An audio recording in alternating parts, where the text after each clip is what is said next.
So how'd that first year go? You know, we grew a lot of goat heads. Those are always fun, huh? You're saying if I stay at this, I can actually lose 20 pounds and get in better shape and have fresh potatoes? You can eat all those potatoes. See, it's a win-win-win situation. Win-win-win. Who needs the gym? Hi, my name's Ryan Kuhns. I'm the host of the new show, The Way Back, here to tell you a little bit about myself. I was fortunate enough to have a grandfather that had a small ranch just outside of Redlands, California. And one of the neat things about that is I got to learn a little bit about where our food comes from. Hey Dad, can you make breakfast? Yes. As I progressed in my career and I started to have children and was married, living in suburbia, something started to tug at me that I wanted some of that back. Look at that, and I even know where to go. Should I squirt the camera? The way back is saying, is there a way that we can go learn some of the stuff that we've abandoned? And are there people that either know it or have gone back and figured it out? And my goal is to seek those people out and to learn how to do those things. I knew you when you were little and we grew up together. You didn't have horses and chickens, you were a city boy. Yeah, you know, it came to what we wanted to eat too, and about a place that we could raise grass-fed beef and everything else. And so we came and we started to just get a little more land and a little bigger garden and some cows and horses and chickens, and so here we are. Gardening is foreign to me, and it looks simple. Hey, throw a seed in and wait, throw the water on it. And I'm quickly learning through my own experience that there's a lot more to it. So I hear you got some work for me to do today. Well, we're in Idaho, and Idaho's famous for potatoes, and we're gonna plant potatoes today. All right, we wanna space these about 8 inches apart. All right.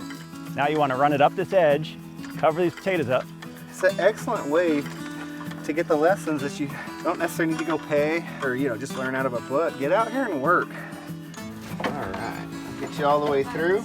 So one of the first things you do, you grab around here and we're actually gonna cinch the top and then we're gonna press it out. This is kind of fun. When I first heard that I needed to pasteurize my milk, you know, that sounds like a big word. Sometimes I feel like things are purposely kind of kept to sound crazy so that you don't try to do them yourself. And in all reality, pasteurizing is simply bringing up the milk to a certain temperature. Got you some painter coveralls. Why do yours look a lot better than mine? It's home field advantage. This is one of my main hives. There's probably 60,000 bees now. 60,000. This top box will be all honey before the fall, and then we'll cut squares and have old-fashioned honeycomb like we used to have.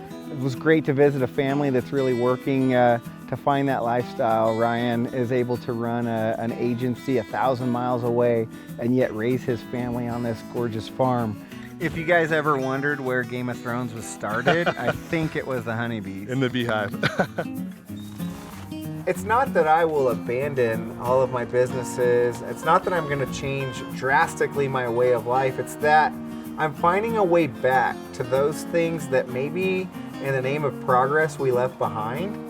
And I want to find out how much of that maybe we could go back and grab. Now you get to enjoy the fruits of our labor. Cheers. And my goal is not just for myself, but for the viewers to be able to watch this, enjoy the ups, understand that there's failures, but in the end think, you know what, I can do that.